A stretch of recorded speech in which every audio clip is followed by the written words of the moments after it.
La forma en cómo nos comunicamos, socializamos, aprendemos, hacemos negocios y adquirimos nuevas oportunidades se enlaza de forma directa con nuestra capacidad digital, innovación y conectividad. Por eso, en NAP Caribe, trabajamos continuamente para cuidar y garantizar la disponibilidad, seguridad y resiliencia de los sistemas informáticos de nuestros clientes, apegados a los más rigurosos estándares y certificaciones de la industria. Más que soluciones tecnológicas, entregamos a nuestros clientes la oportunidad de evolucionar de forma ágil y segura. Nuestra oferta de centro de datos para alojar sistemas tecnológicos de misión crítica, plataformas de cloud público y privado, soluciones de ciberseguridad, analítica avanzada y capacitación se conjugan con una amplia experiencia. Nuestra amplia red global de aliados y socios de negocios, basados en nuestra neutralidad, nos aportan flexibilidad y un gran alcance que transferimos a nuestros clientes. Facilitamos el acceso e integración a los más dinámicos y completos ecosistemas digitales existentes con la visión de impulsar el éxito de tu negocio. NAP Caribe forma parte de la mayor red de NAPs interconectados alrededor del mundo. En nuestro centro tecnológico convergen más de 14 empresas de telecomunicaciones locales e internacionales. Siendo el punto de interconexión neutral y hub de conectividad de la región, proporcionamos la base para que todo tipo de empresas, instituciones e industrias aprovechen la conectividad masiva y facilidades de infraestructura física, virtual y el cloud, totalmente flexibles y adaptables a su crecimiento. Todo esto combinado con soluciones especializadas de ciberseguridad, monitoreo permanente y respuesta a incidentes cibernéticos. Desde nuestro Security Operations Center ofrecemos SOC como servicio, respuesta a incidentes, monitoreo permanente usando inteligencia artificial, servicios profesionales de ciberseguridad. A través del Network Operations Center garantizamos la estabilidad y seguridad de la red, las plataformas tecnológicas y soporte técnico. Para el NAP, la tecnología y el talento humano son la fuerza motriz detrás del cambio y la innovación. Aprovecha los beneficios de la economía de escala y apóyate en la experiencia de nuestros técnicos certificados, disponibles las 24 horas los 7 días de la semana. Imagina un mundo en donde las oportunidades cobran vida. En el NAP del Caribe llevamos tus expectativas más allá de lo imaginable.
Hola, buenos días a todos. Bienvenidos a este espacio que hemos preparado con mucho cariño para todos ustedes. Mi nombre es Minosque final. Yo soy supervisora de Mercadeo e Innovación de NAP Caribe. Bienvenidos sean todos a este seminario web para aprender un poquito más de los ataques de DOS. En un entorno digital cada vez más interconectados, este tipo de ataques ha evolucionado significativamente. Lo que antes era una amenaza dirigida principalmente a empresas y organizaciones, representa hoy un desafío mucho más amplio para todo el ecosistema de Internet. Por eso hemos preparado este espacio para profundizar en este tema, en el que analizaremos las nuevas tendencias de esas amenazas, los cambios en la superficie de ataque y las estrategias que se están implementando para proteger las redes de sus clientes y la de sus empresas frente a un panorama de riesgo que evoluciona segundo a segundo. Y para hablarnos de este tema, tenemos el privilegio de tener a Martín Pereira, es especialista en mitigación de DOS y seguridad Backbone IP de Telxius, nuestro partner con el que hemos hecho alianza para poder seguir sumando valor a cada uno de nuestros clientes. Martín tiene más de 18 años de experiencia en el sector de las telecomunicaciones y ha desarrollado su trayectoria en áreas de ingeniería, marketing de producto y estrategia, trabajando con clientes de diversos mercados en toda América y Europa. Así que bienvenido, Martín. Gracias por acompañarnos. No, por favor, el gusto es mío y muchas gracias a NAP del Caribe también por la oportunidad de divulgar el conocimiento, como tú muy bien dices, y por supuesto muchísimas gracias a todos los participantes que hoy están aquí con nosotros. ¿Sí? A ver, Claro a lo que largo... sí. Antes, Martín, de que inicies tu ponencia, recordar a la audiencia que tenemos disponible en la caja de comentarios para que ustedes puedan hacer sus preguntas. Al final de la participación de Martín, vamos a tener un espacio de preguntas y respuestas para que ustedes puedan socializar un ratito con él y aclarar cualquier duda que puedan tener. Así que agradecemos mucho que estén todos ustedes aquí y Martín, la audiencia es toda tuya. Bueno, muchísimas gracias. Este, voy a proyectar un segundito, por favor.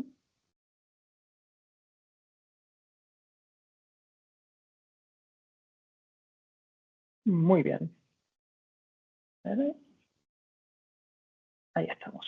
Pues bueno, a ver, en los siguientes minutos la idea es conversar un poco, como decía Ninoska, de cómo han evolucionado los ataques de negación de servicio y muy particularmente haciendo foco en Latinoamérica, ¿no? Y también traer un poco al debate también cuál es el rol de los ISPs ante esta nueva realidad, porque, y haciendo un poco de spoiler a lo que viene después, ya vemos que los ISPs en Latinoamérica no son solamente víctimas, sino también origen absolutamente involuntario de este tipo de ataques, lo que nos lleva a tener que tomar nuevas medidas ante esta nueva realidad, ¿no? Y para dar comienzo a esta charla, quizás es una formalidad, pero bueno, vamos a definir un poco lo que son los ataques de denegación de servicio, ¿no? A ver, en definitiva y en términos muy coloquiales, un ataque de denegación de servicio es un ataque que busca dejar inaccesible a un servicio en Internet mediante la saturación de recursos. Y normalmente los atacantes, para hacer eso, tienen tres tipologías que son las más habituales, aunque luego en la práctica estas tipologías se dan de manera conjunta, lo que suele ser un poco más complejo. Pero bueno, a fines prácticos podemos decir que los ataques más conocidos son los ataques de tipo volumétrico, ¿sí? Que básicamente es mucho tráfico que va contra una determinada IP o contra un determinado grupo de IP. Y esto me da pie para hacer una definición que también es muy importante porque la vamos a utilizar luego a medida que avancemos en la presentación, que es lo que es una botnet, ¿no? Al final, para poder generar un ataque volumétrico, un ataque de mucho tráfico, lo que se necesita es que haya muchos dispositivos que estén infectados y que se conecten contra esa IP de destino al mismo tiempo. Todo ese conjunto de dispositivos que responden a un atacante o a un grupo de atacantes para generar un ataque de negación de servicio es lo que se denomina una botnet. ¿Ok? Entonces, esa es una primera definición que creo que es importante. Y luego hay otros tipos de ataque también que no se basan tanto en volumen, sino en aprovechar ciertas características, por ejemplo, de los protocolos para los ataques de capa 4 o características de las aplicaciones en capa 7. Estos ataques, en general, suelen ser ataques quizás más complejos son ataques que no se basan exclusivamente en volumen de tráfico, sino en aprovechar ya sea comportamientos de protocolo o ciertas vulnerabilidades en aplicaciones, ¿sí? Y algo que es muy importante es que nosotros normalmente cuando hablábamos de ataques de denegación de servicio, especialmente en Latinoamérica, en general situamos al ISP como víctima, es decir, en general eran ataques que provenían de Internet hacia las infraestructuras de la zona, ¿no? Y eran ataques que no necesariamente iban dirigidos al ISP como tal, algunos sí, pero otros iban dirigidos a sus clientes, por ejemplo, data centers, otros ISPs, servicios críticos, corporaciones. Entonces, el ISP no siempre era el destino del ataque, aunque siempre tenía que absorber, aunque sea parte de ese ataque, ¿sí? Y para esta problemática, digamos, durante todos estos años hemos trabajado con un modelo de mitigación que aquí lo llamamos tradicional, de manera absolutamente arbitraria, simplemente para hacer un contraste entre lo que venimos haciendo y lo nuevo que tenemos que hacer, que lo presentaremos un poco más adelante, simplemente por eso. Pero de ninguna manera denota que sea un modelo que esté obsoleto, ni mucho menos, porque son modelos que se utilizan hoy y que realmente son muy útiles y que no podemos dejar de usar, que básicamente se basan en scrapping centers, o sea, en centros de mitigación. Aquí los mencionamos en inglés porque en general es como se los trata en la jerga, ¿no? Si buscan literatura acerca del servicio, siempre se los menciona como scrapping center. Por eso lo introducimos de esa manera. Y al final, cuando hablamos de centros de mitigación o scrapping centers, hay dos tipos de tipologías.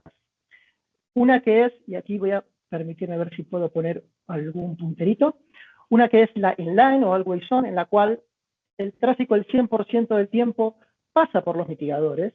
Entonces, esto tiene algunas características muy interesantes, y es que el mitigador siempre tiene el tráfico, entonces puede detectar y mitigar en tiempo prácticamente real. El tiempo de mitigación es muy bajo para estos casos. Y realmente, generalmente se usa cuando hay que proteger infraestructuras críticas o ciertos centros de datos específicos para un cliente en particular, pero es una situación que realmente no escala mucho, porque si nosotros tuviéramos que proteger, por ejemplo, el backbone de un ISP con este modelo, realmente sería muy costoso económicamente, porque los mitigadores de por sí son equipos muy costosos, y por otra parte también es muy difícil de hacerlo técnicamente, ¿sí? Estamos hablando de backbones que pueden tener, estamos hablando de gigas o terabits por segundo, ¿no? Entonces, implementar un método que se base en analizar paquete por paquete el 100% del tiempo no es escalable.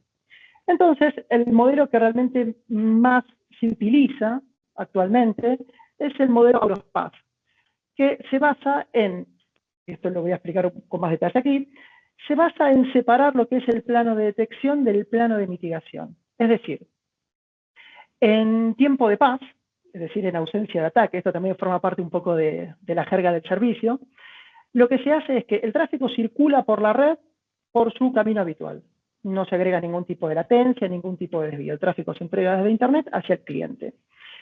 Pero a medida que pasa eso, se van tomando estadísticas de ese tráfico. Es decir, el tráfico no se analiza paquete por paquete, sino que se van tomando muestras de ese tráfico. Y con esas muestras, la plataforma de detección va aprendiendo los patrones habituales del tráfico y se establecen determinados umbrales a partir de los cuales ese tráfico se considera normal, o si se supera obviamente ese umbral, ya es un tráfico que se considera anormal, ¿no?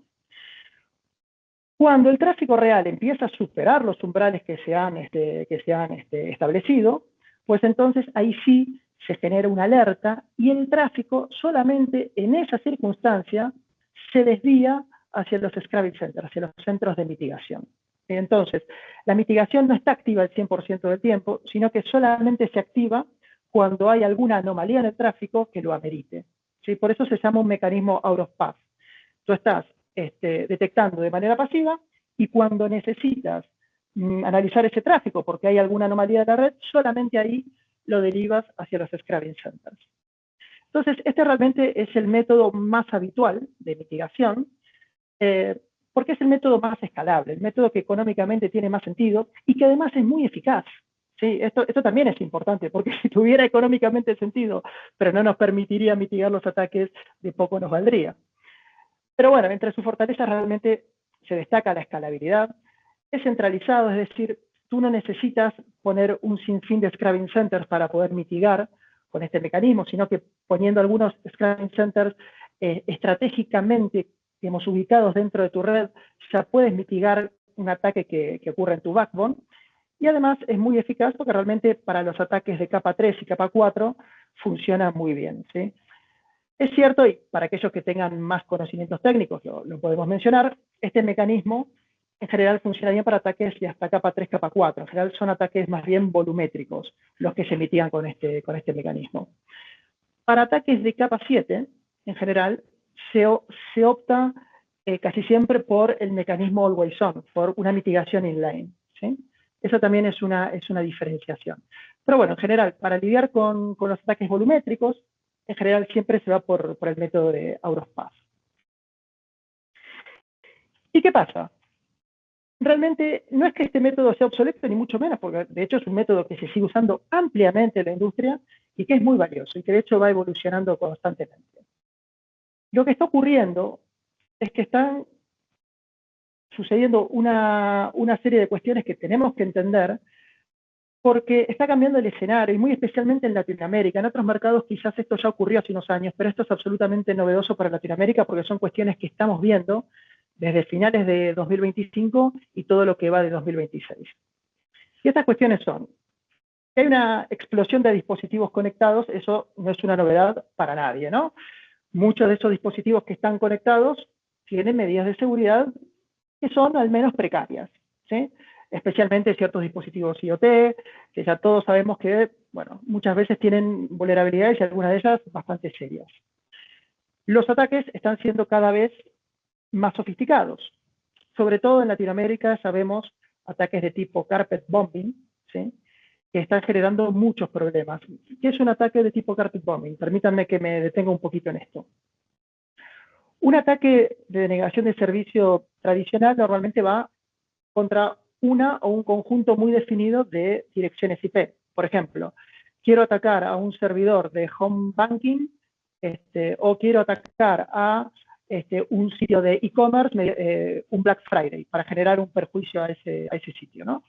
Creo que se ve claro ahí, ¿no? O sea, por ejemplo, tengo un objetivo muy determinado que tiene una IP o una serie de IPs, entonces ataco a esas IPs particularmente durante un determinado tiempo y trato de generar el mayor daño a ese servicio.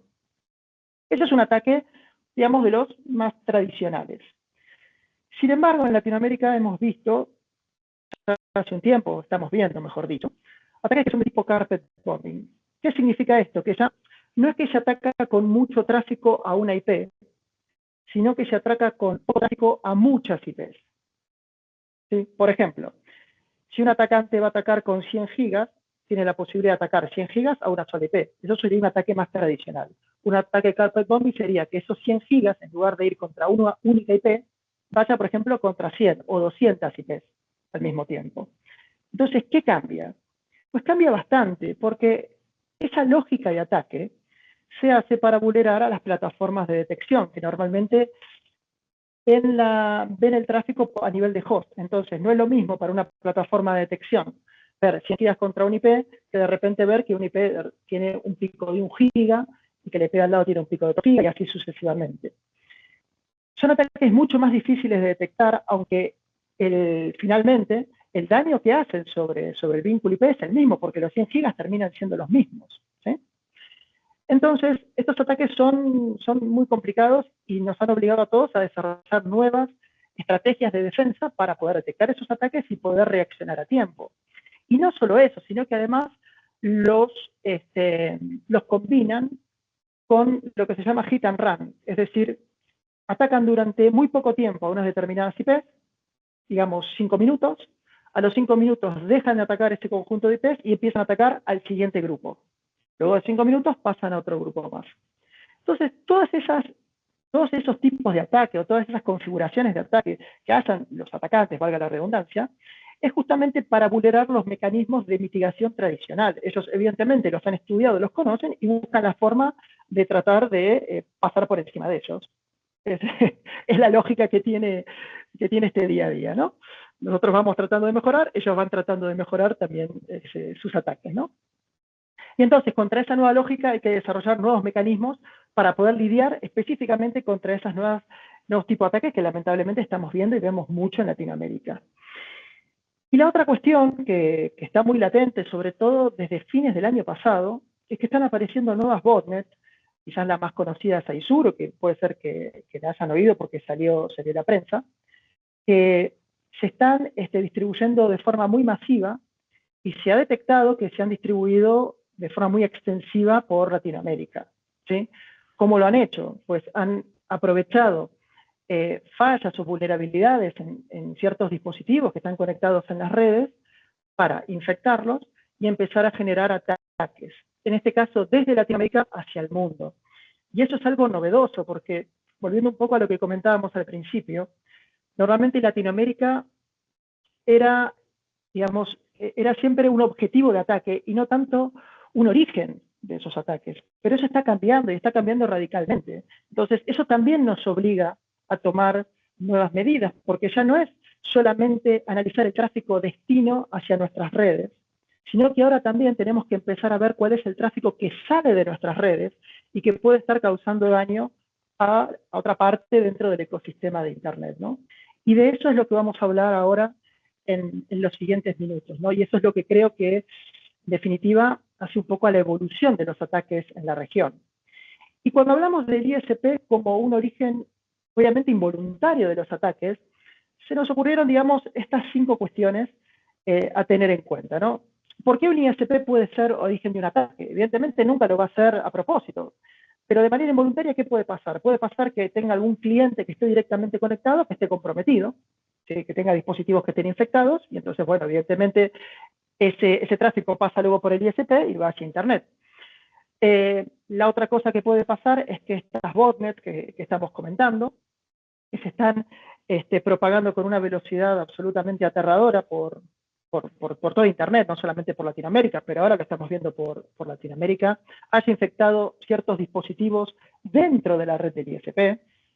También puede darse el caso de que haya dispositivos o que haya servicios que estén mal configurados o no todo lo bien configurado que debiéramos y que permiten hacer amplificaciones de ataque. A ver, una amplificación de ataque, para el que no está tan metido en el tema, significa que es un mecanismo por el cual el atacante envía paquetes pequeñitos, o sea, muchos paquetes, pero pequeñitos a un determinado servicio, y ese servicio, cuando responde a esos paquetes, lo hace con paquetes más grandes. Entonces es como que el ataque va siendo como un efecto bola de nieve, si se va convirtiendo en cada vez más grande, ¿no? Eso es, por ejemplo, un ataque muy, muy común de ese estilo, son ataques de tipo DNS amplification, ¿no? Que se envían paquetes muy pequeñitos a un DNS con una IP de origen, que sería, digamos, el target de ataque. Y entonces, claro, esos paquetitos, cuando el servidor DNS responde y responde a la IP que se quiere atacar, responde con paquetes más grandes. Entonces, ese ataque va siendo cada vez más grande, ¿no? Entonces se llama un ataque de amplificación. Muchas veces, sin querer, algún ISP puede dejar algún servicio abierto o no tan bien configurado, y entonces los atacantes pueden aprovechar ese servicio para generar esa amplificación. Y luego también, relacionado con los dispositivos, puede ser que estemos usando o CPEs que sean inseguros o que no sean realmente inseguros, sino que no estén actualizados a la última versión, ¿no? Que tenga alguna vulnerabilidad debido a que no haya un firmware lo suficientemente actualizado.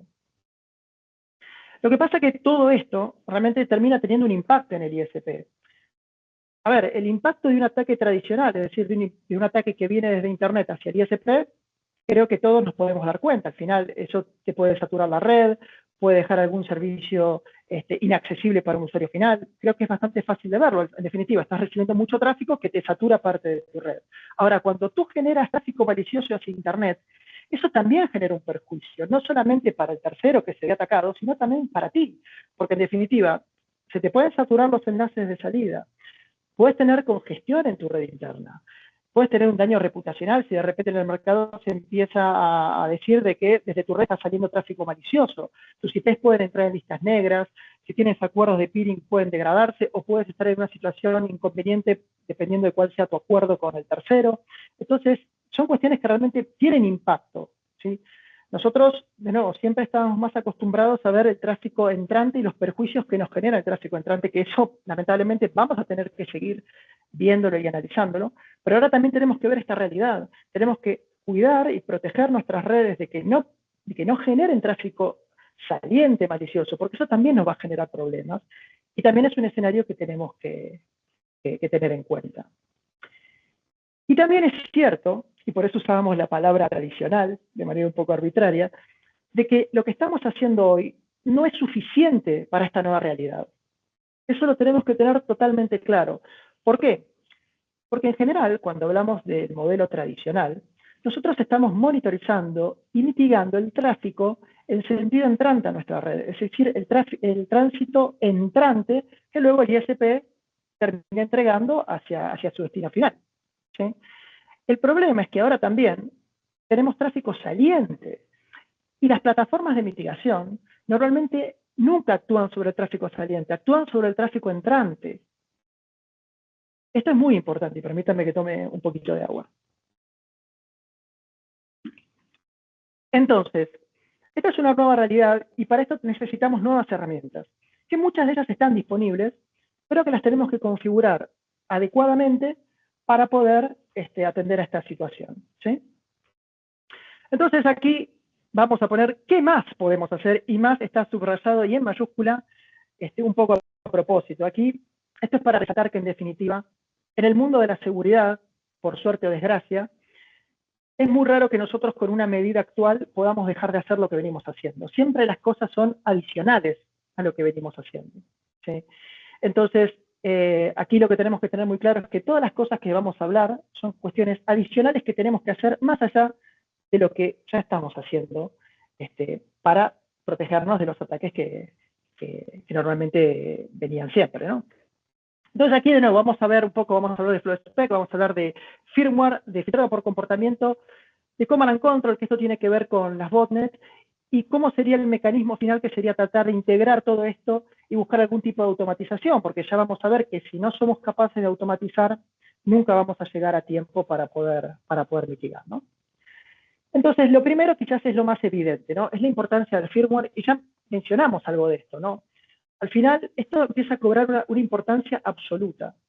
Tenemos que hacer una gestión adecuada de nuestros proveedores, de forma tal que los equipos que nosotros utilicemos en nuestra red tengan un firmware adecuado, un firmware que no tenga vulnerabilidades, y que si tiene una vulnerabilidad se pueda remediar rápidamente con una actualización. Esto es clave, ¿sí? Más allá de las configuraciones, más allá de tener un acceso seguro, ¿no? Y de deshabilitar los servicios que no utilicemos, que eso también forma parte de la gestión, es clave tener dispositivos que nosotros podamos confiar en ese firmware para que no sean, digamos, fácilmente explotables por las botnets o por los atacantes.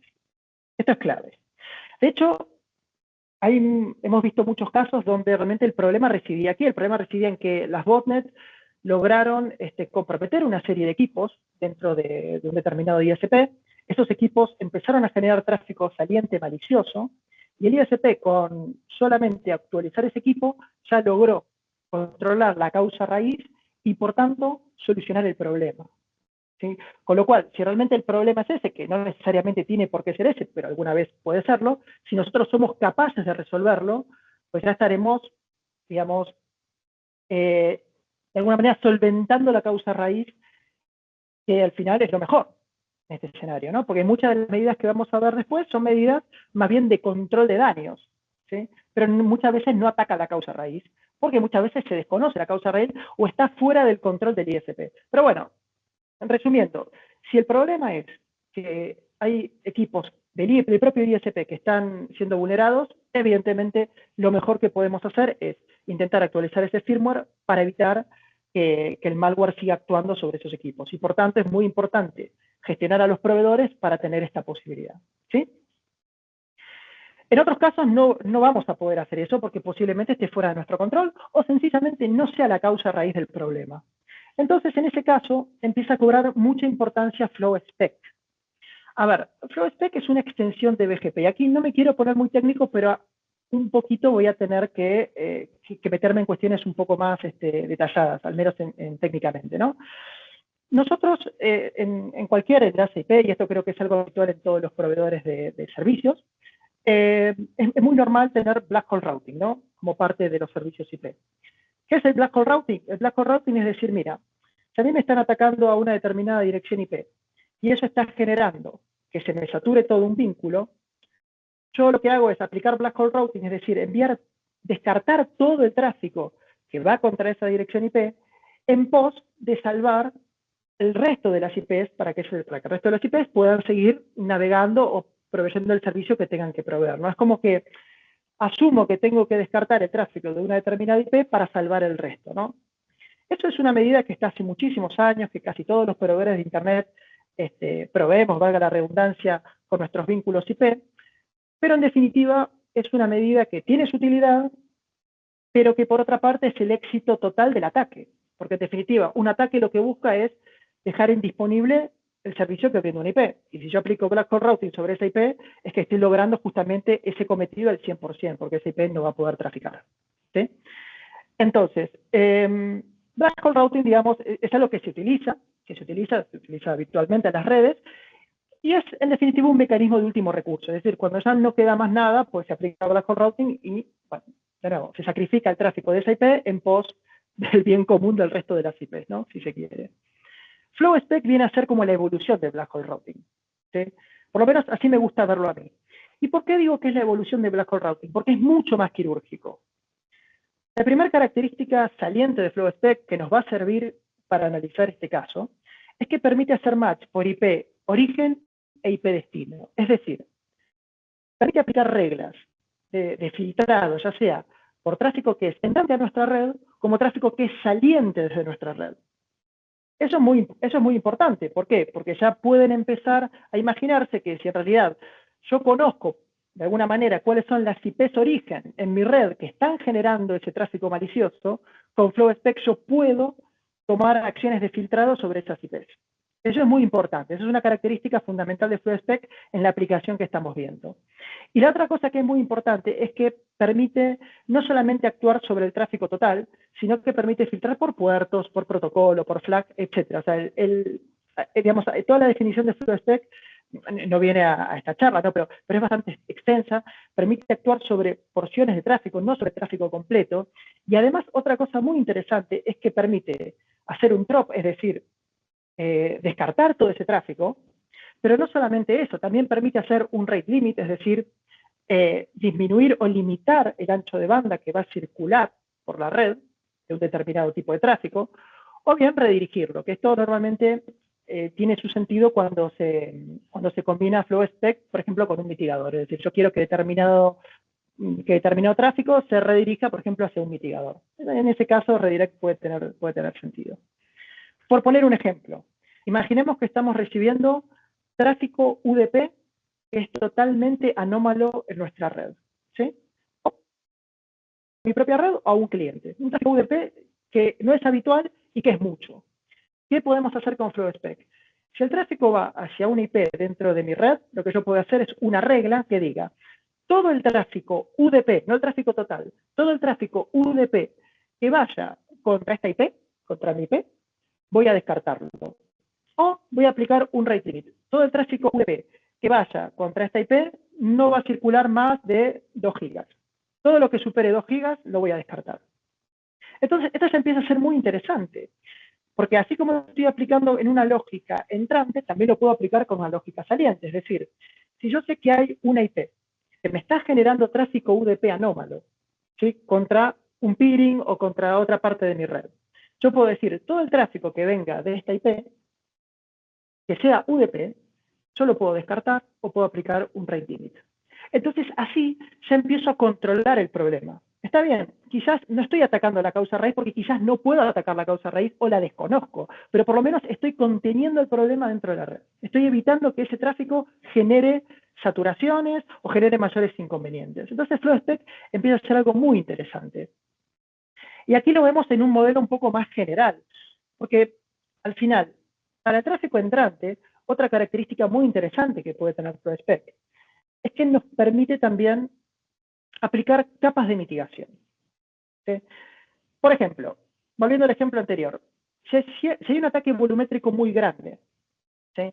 Que tenga una porción de ese ataque, sea por ejemplo un tráfico relativamente sencillo, que sea UDP, y yo veo que ese tráfico es anómalo, yo antes de desviar ese tráfico hacia el mitigador, lo que puedo hacer es aplicar un filtro FlowSpec por dirección destino y decir, mira, este tráfico que me está entrando a la red es totalmente anómalo. Entonces, ¿qué hago?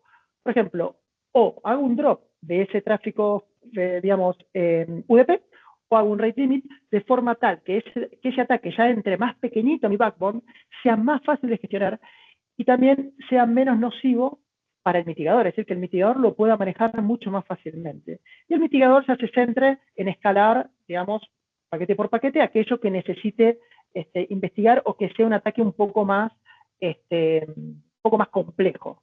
¿Sí? Entonces, esto permite, desde el origen, como matizar el ataque o dividirlo por capas y decir, bueno, mira, hago una primera mitigación que sea un poco más gruesa, si se quiere, para descartar volumen, y luego ya con el mitigador me centro en ser más quirúrgico e intentar limpiar el tráfico que realmente amerita ser limpiado de una manera más detallada.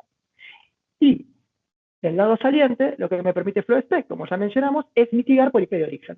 ¿Sí? Pero no solo por IP de origen, y esto vamos a verlo, no me quiero adelantar porque lo vamos a ver a continuación, ¿no? Pero tiene que ver con mitigar por comportamiento de tráfico. ¿Sí? Así que dejémoslo aquí por el momento porque es algo que se viene después. Una aplicación también muy interesante de FlowSpec es la mitigación de Command and Control. ¿Qué es esto? Ya hablamos antes de lo que era una botnet. Dijimos que una botnet, en definitiva, era un conjunto de dispositivos, que aquí lo podemos ver representados, ¿no? Que al final están comandados por un atacante y que bajo la orden del atacante empiezan a atacar a una determinada IP o a un determinado servicio para dejarlo inaccesible. En definitiva, es un grupo de dispositivos que están infectados con un malware que es controlado por un atacante remoto.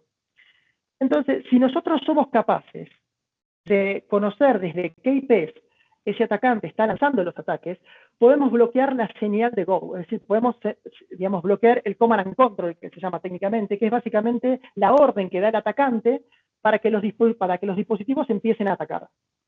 ¿Sí? Entonces, es como que estamos evitando que el atacante hable con los dispositivos que están comprometidos. Entonces, para hacer eso, ¿qué necesitamos? Para hacer eso, primero necesitamos, evidentemente, tener en la red implementado FlowSpec para poder actuar sobre esas direcciones IPs, pero también típicamente necesitamos algún servicio que normalmente está, digamos, ofrecido por alguno de los múltiples fabricantes que brindan soluciones anti-DDoS, que nos diga cuáles son las IPs que típicamente están involucradas en los ataques recientes. ¿Sí? Dicho de forma más coloquial, los fabricantes de soluciones anti-DDoS normalmente tienen lo que se llaman honeypots, que son determinados puntos en Internet que están censando todo el tiempo cuáles son los ataques que están ocurriendo en todo el mundo. Producto de ese análisis, tienen bases de datos gigantescas que se actualizan de forma muy periódica, en la cual van recolectando cuáles son las IPs que participan de esos ataques y también cuáles son las IPs que lanzan esos ataques. ¿Sí? Entonces, esas bases de datos, cuando tú contratas algún tipo de solución anti-DDoS, normalmente vienen dentro del servicio o hay que pagarlas aparte, pero bueno, en definitiva, son accesibles a través de los fabricantes y tú, una vez que ya tienes esa base de datos, puedes actuar sobre esas IPs de origen para intentar bloquear esa comunicación contra los dispositivos que están infectados. Entonces, este sería un caso particular, por ejemplo, de aplicación de FlowSpec para el bloqueo de lo que es el Command and Control, lo que es la señal que da el atacante para que los dispositivos ataquen. Y otra cosa que es súper interesante de FlowSpec es que se puede hacer, por ejemplo, filtrado por comportamiento. Es decir, tú puedes, dentro de tu red, con las plataformas de detección, entender cuáles son los parámetros de tráfico que son habituales y que tú consideras normales dentro de tu entorno. Entonces, vamos a poner un ejemplo típico en el mundo ISPi. Imagínate que tú tienes un acuerdo de peering con algún tercero que se basa en 10 gigas, por decir algo. Si de repente tú estás viendo que dentro de tu red, hacia ese peering, está yendo en lugar de 10 gigas, 100 gigas, evidentemente ahí hay un comportamiento que es anómalo. Entonces tú, ya teniendo esa información de la plataforma de detección, puedes generar filtros, por ejemplo, basados en FlowSpec, que te permitan también actuar sobre ese tráfico para que ese tráfico, o bien, si es tráfico totalmente anormal, se haga un drop, es decir, se descarte, o bien hacer un rate limit para que ese tráfico no llegue a dañar la interconexión que tú tienes con este tercero. Y con todo esto que estamos hablando, ya podemos llegar a lo que sería el modelo final, ¿no? Que el modelo final lo que termina generando es, digamos, la consecuencia de todas estas cuestiones que estuvimos hablando, deriva en un modelo que termina conjugando lo que ya venimos haciendo, es decir, las plataformas de detección y mitigación que ya teníamos, junto con nuevas medidas dentro de la red que tenemos que tomar para lidiar con los nuevos tipos de ataque. ¿Y cómo sería esto? Pues bueno, a ver, la telemetría la tenemos que seguir teniendo, es decir, tenemos que seguir sabiendo qué es lo que pasa en nuestra red. Y para eso lo que necesitamos es que nuestros routers envíen esa información hacia las plataformas de detección. Nosotros tenemos que tener visibilidad. Sin visibilidad sobre la red, todo lo que estamos hablando es realmente muy difícil. Es muy difícil accionar si no tienes la visibilidad adecuada. Una vez que ya tenemos esa visibilidad, lo que tenemos que hacer es orquestar cuáles son las medidas que queremos implementar. Entonces, esto ya empieza a ser fundamental, porque antes quizás la única medida que teníamos era enviar el tráfico hacia el mitigador, porque estábamos analizando el tráfico entrante. Ahora tenemos que decidir si vamos a enviar el tráfico hacia el mitigador, tenemos que decidir si vamos a aplicar una regla FlowSpec, o si vamos a hacer las dos cosas al mismo tiempo. Por eso es muy importante ahora también la orquestación de todo este sistema, para poder atacar tanto lo que es el tráfico entrante como el tráfico saliente.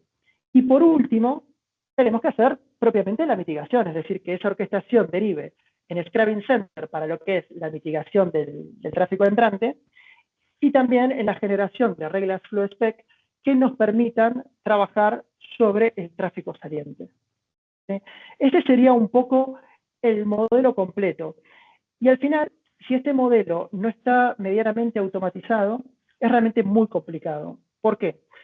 Porque estamos viendo que son ataques en muchos casos, de muy corta duración. Entonces, no te da tiempo, si tú estás con un operador, no te da tiempo a implementar estas medidas de manera manual.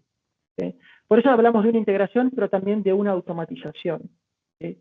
Y estos modelos es hacia los que tenemos que ir, hacia los que tenemos que empezar a trabajar para poder estar protegidos tanto del tráfico entrante como del tráfico saliente en esta nueva situación. En resumen, digamos, el nuevo modelo lo que plantea es tratar de reducir el tráfico malicioso al máximo, tanto entrante como saliente. ¿Para qué? Evidentemente, para proteger la infraestructura, para que tenga menor impacto, para que los servicios no se vean degradados, para que la experiencia de nuestros clientes no se vea degradada. A su vez, por aquí dice para mejorar la reputación del ISP, o al menos para no empeorarla, es decir, para que nuestra reputación no se vea afectada en el ecosistema.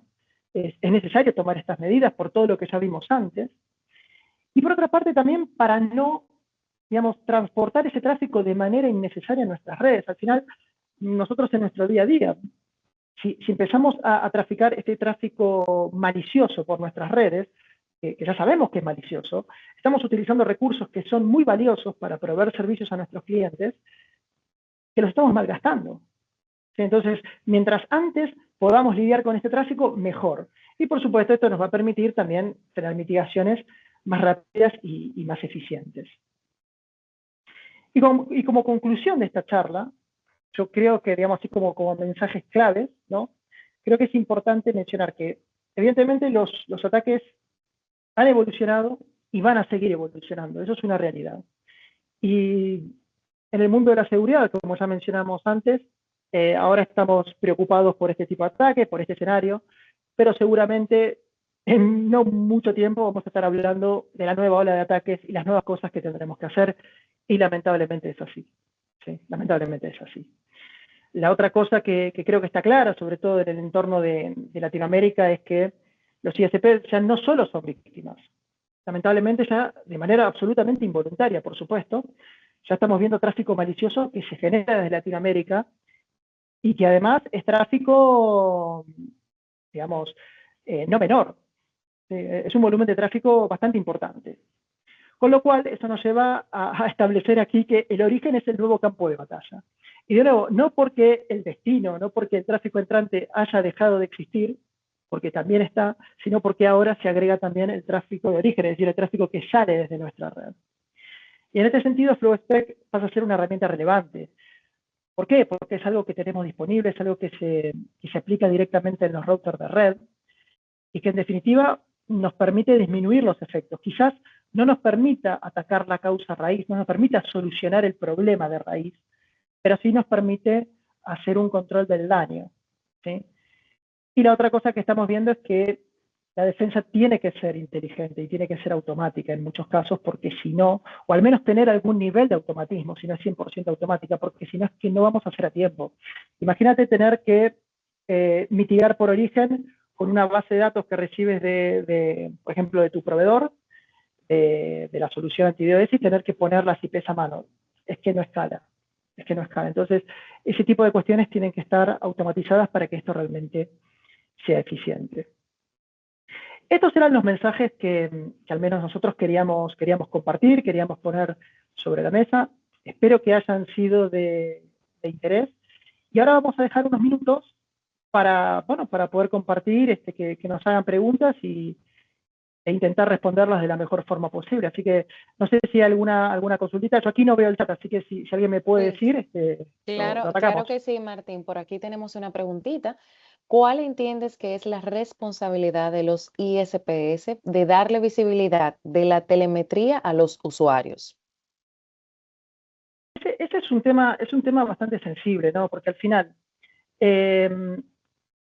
no sé quién hizo la pregunta, ¿no? Pero hay que tener en cuenta que un ISP, cuando hace, digamos, un estudio de telemetría, lo hace sobre toda su red, ¿sí? Entonces, hay que entender muy bien cuál es el servicio que se tiene contratado, cuáles son las capacidades de ese servicio, ¿sí? Y cuáles son las posibilidades de mostrar solamente, digamos, las estadísticas o los patrones de tráfico que sean exclusivos de ese ISP y no de otro. No sé si me explico. Es decir, en un escenario ideal uno podría decir, mira, sí, la verdad que es de mucha utilidad que nosotros, desde la visibilidad que tenemos, en nuestro caso, por ejemplo, desde la red internacional, podamos compartir herramientas que den visibilidad a los clientes de cuál es el tráfico que está circulando por nuestra red, ¿no? Pero bueno, hay que ver, digamos, cuáles son las plataformas que cuenta el ISP, hay que ver si esas plataformas, de nuevo, permiten hacer esa segmentación de forma tal que el usuario solamente pueda ver su información y no la de otro. Y en función de eso también cuáles son los servicios que en definitiva se tengan contratados. Pero a ver, yo personalmente creo que sí, que para un usuario es muy valioso, digamos, para otro ISP, me refiero en la cadena, ¿no? Vale, un usuario, es muy valioso tener esa información y tener esa visibilidad, porque en definitiva la visibilidad y conocer tu red y conocer tu tráfico es lo que te permite actuar. Si tú ya no partes desde esa base, todo lo que viene después es muy difícil. Claro que sí. Bueno, veo que complementa la pregunta. Daniel Torres fue quien le envió. Dice que en mi opinión, bueno, en su opinión, los IoT son una naturaleza de conexión y estatus encendido 24/7. Funcionan como vector directo de ataque. Si el usuario implementa IoT y tiene esa visibilidad, puede controlar mejor el tráfico que les permite.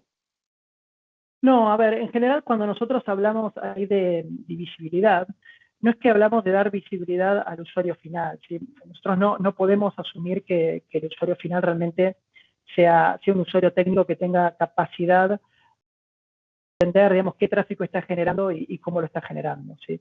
A lo que voy es que efectivamente coincido al 100% de que los IoT son un vector de ataque, y esto está claro, sobre todo aquellos dispositivos que son más vulnerables, y de hecho hemos visto cómo las botnets se han aprovechado de dispositivos IoT, desde los ataques digamos, hasta los ataques, hasta los últimos de Isuru.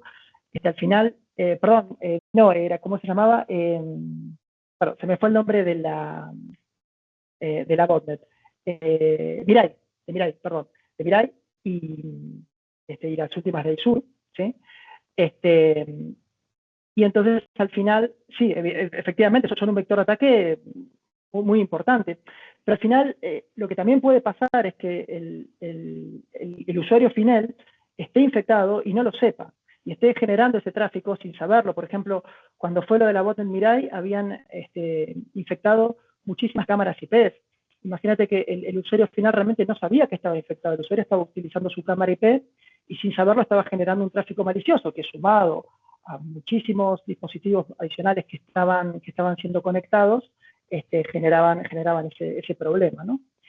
En general, yo cuando me refiero a dar visibilidad, me refiero a dar visibilidad en la cadena de Internet, no a los ISPs. O sea, que los ISPs realmente sepan lo que está pasando en su red para poder tomar contramedidas, ¿sí? En muchos casos, que si tú tienes visibilidad sobre la red y el problema está sobre tu propia red, eso te da la posibilidad de tomar medidas ya de raíz, como es, por ejemplo, actualizar el firmware o tomar medidas sobre el dispositivo o los dispositivos que estén generando el problema. O también, si se trata de usuarios finales que estén enviando ese tráfico, tú quizás no puedas actuar sobre la raíz, pero sí puedas contener el efecto, ¿sí? Entonces, a eso me refería con el tema de dar visibilidad de las redes. Yo creo que en este caso, trasladar la responsabilidad del usuario final es un poco complicado porque el usuario final muchas veces no actúa de manera maliciosa y posiblemente ni se entere de que esté generando un tráfico malicioso. En otros casos, por supuesto que sí, pero estoy hablando de una generalidad, ¿sí? Excelente. Tengo otra pregunta por aquí.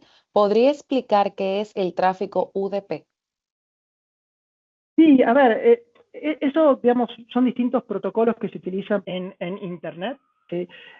Lo más habituales quizás son TCP y UDP, digamos, se diferencian porque uno es con conexión y otro es, digamos, sin conexión, ¿no? Entonces, por ejemplo, UDP es un protocolo que se utiliza mucho para lo que es voz sobre IP o para tráfico más en real time, ¿sí? Mientras que TCP en general se utiliza más para tráfico de navegación, se establece una conexión previa. En definitiva, son tipos de tráfico muy habituales que se dan en Internet y que permiten, en definitiva, tener las conexiones o disfrutar de los servicios que disfrutamos típicamente, ¿sí? Solicitan por aquí la presentación, si es posible compartirla. Nosotros también vamos a estar enviando a partir de la finalización de este seminario la grabación de este webinar para que ustedes puedan revivir cada una de las incidencias a los correos que ya previamente todos ustedes registraron. Tengo otra preguntita por aquí, Martín. ¿Podrían Sí. sugerir alguna herramienta de auditoría para redes de clientes de paga o gratuita? Esto para detectar las vulnerabilidades o infecciones de equipos en las redes de los clientes. Pues mira, eso no es algo tan sencillo, ¿sí?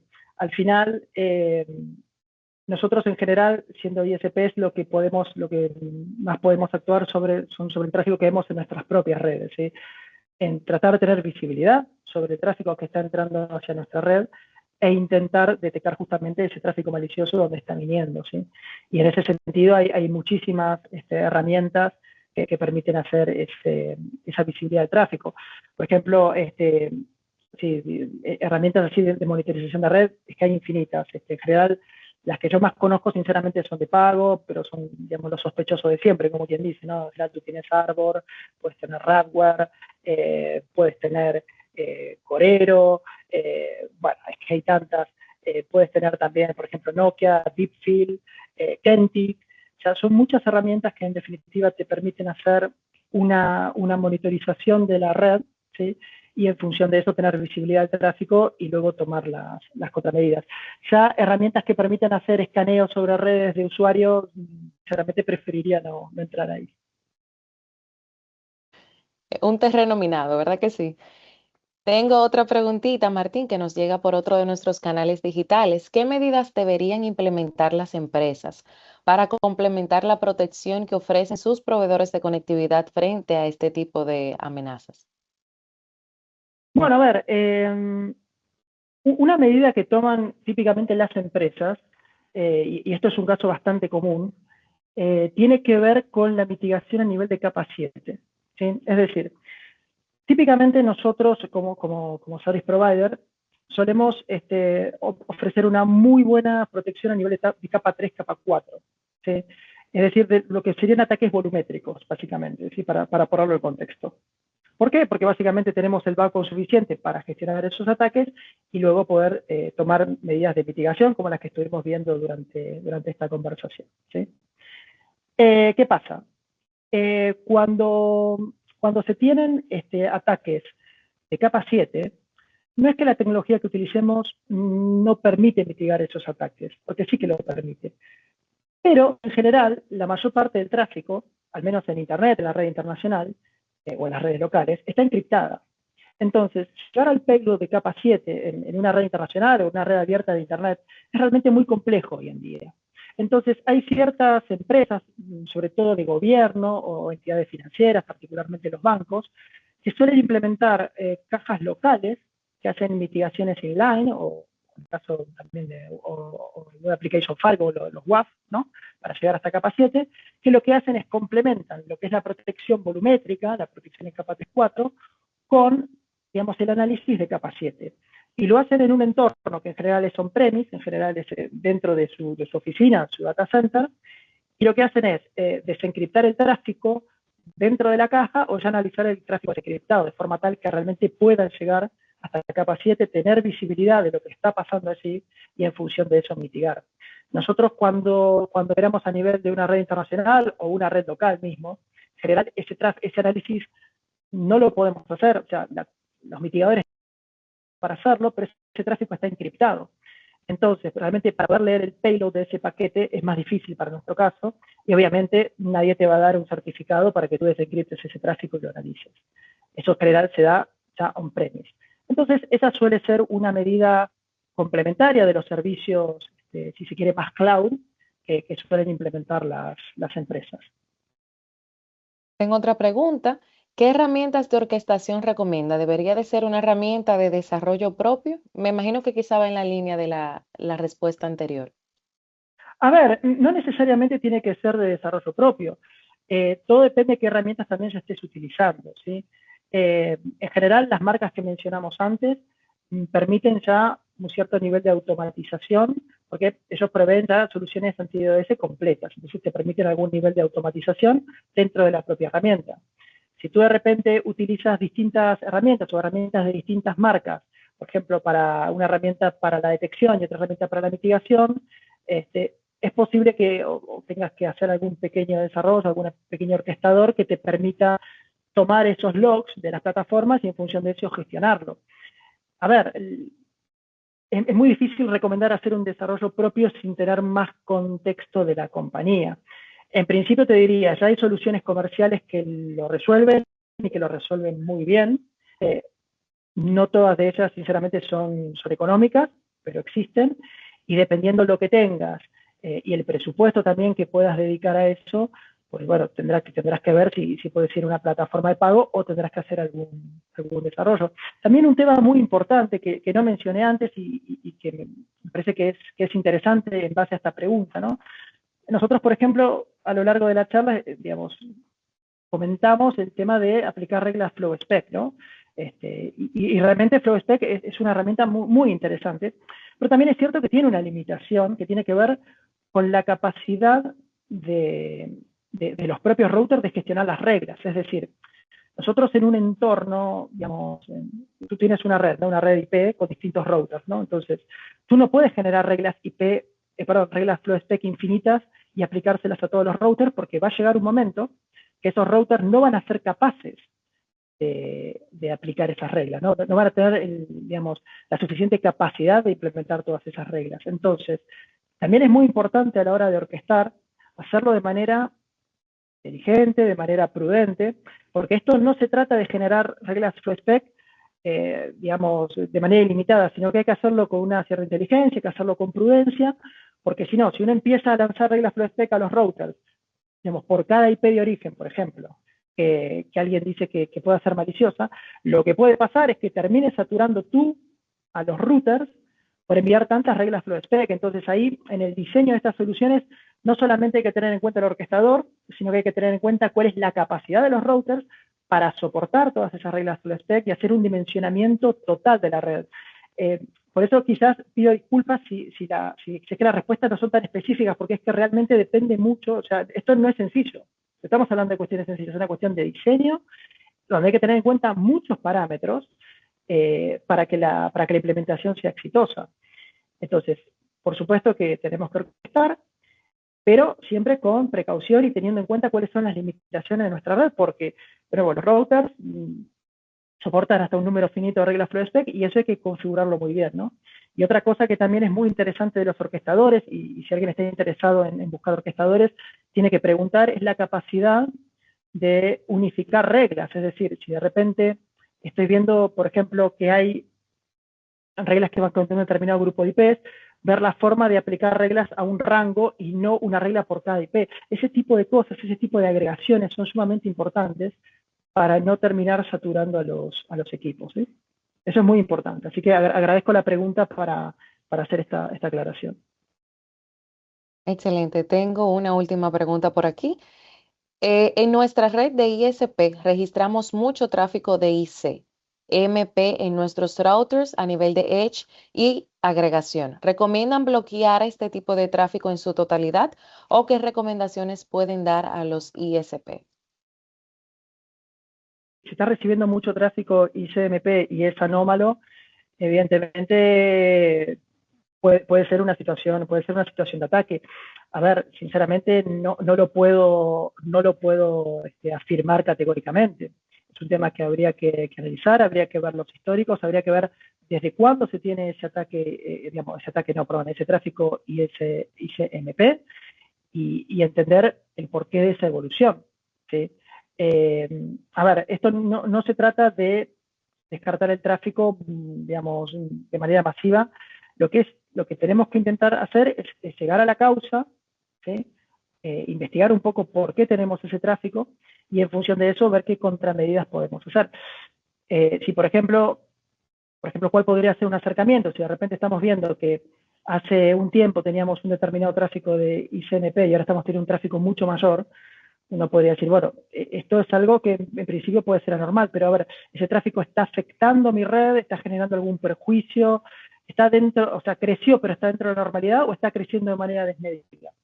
En función de cuál sea el diagnóstico, uno podría decir, bueno, puedo intentar un rate limit, por ejemplo, con FlowSpec, o puedo intentar un descarte de ese tráfico, ¿sí? Pero de nuevo, son medidas que hay que hacer de manera muy cuidadosa. Esto no se trata de afectar tráfico legítimo, sino se trata de tratar de buscar tráfico que realmente sea malicioso y tomar las medidas en consecuencia. ¿Sí? Yo no puedo garantizar de manera categórica, mira, tienes un exceso de tráfico ISMP, pues dropéalo. No. A ver, hay que analizarlo y hay que analizar de nuevo desde cuándo está ese tráfico y si es posible, por qué, desde qué IPs. ¿Hay algún evento o alguna aplicación que justifica este incremento? Esas son el tipo de cosas que tenemos que tratar de averiguar antes de tomar una decisión, ¿sí? Realmente cuando nosotros aplicamos reglas sobre la red, tenemos que hacerlo con mucha cautela, tenemos que hacerlo con mucho cuidado porque no queremos ni filtrar tráfico legítimo, ni tampoco afectar a terceros, ¿sí? Entonces, de nuevo, con cautela. Yo ahí, digamos, mi recomendación antes de dropear o de hacer un rate limit sobre ese tráfico es tratar de entender cuál es la causa raíz, tratar de entender desde cuándo se tiene ese tráfico y si es posible determinar la causa, de cuál es el origen de ese tráfico. Una vez que esté determinado eso, recién ahí, con esa información, tomar una decisión y no antes, ¿sí? De nuevo, siempre con el fin de no descartar tráfico que sea legítimo y tampoco afectar a terceros. Excelente, Martín. Muchísimas gracias. Yo creo que han estado bastante buenas las preguntas y me quedo con un par de cositas que tú mencionaste ya para cerrar, ir cerrando el tema. Unas acotaciones muy importantes, tener visibilidad adecuada de la red, automatizar nuestros procesos, monitorear el tráfico para reducir ese tránsito malicioso debe de ser primordial y sobre todo la defensa tiene que ser cada vez más inteligente, sobre todo porque los ataques son cada vez más inteligentes. Y las empresas tenemos que tener medidas mucho más inteligentes, mucho más autónomas para tener una mayor capacidad de respuesta. Y con esto le doy las gracias a todos ustedes por estar. No quiero cerrar sin antes mencionar que nosotros desde nuestra división académica tenemos un entrenamiento de ciberseguridad con inteligencia artificial diseñado específicamente para poder detectar estos agentes anómalos, poder tener una infraestructura mucho más inteligente, capaz de responder a las amenazas emergentes en el mercado. Mencionar que esta alianza con Telsius que nosotros hemos realizado con el objetivo de seguir agregando valor a nuestros clientes, de que a través de este joint venture nosotros podamos mejorar las soluciones que entregamos a cada uno de nuestros clientes, de todos ustedes. Así que si desean más información de las soluciones que en conjunto estamos llevando a cabo. Aquí les vamos a colocar nuestro email info@napcaribe.com.do. Cualquier pregunta que ustedes tengan relacionado tanto a los entrenamientos de NAP Academy como a las soluciones que estamos trayendo al mercado de la mano de Telsius, pueden escribirnos ahí, con gusto nosotros le vamos a responder. Vamos a enviarles a los correos que ustedes registraron, como ya les mencioné, la grabación de este espacio para que puedan revivir las incidencias, para que puedan ver nuevamente cada una de las explicaciones de Martín que estuvieron bastante buenas. Yo no soy del área de TI, de tecnología, y la verdad que lo entendí prácticamente todo. O sea que Martín, no me queda más que agradecerte por tu tiempo, por tu espacio.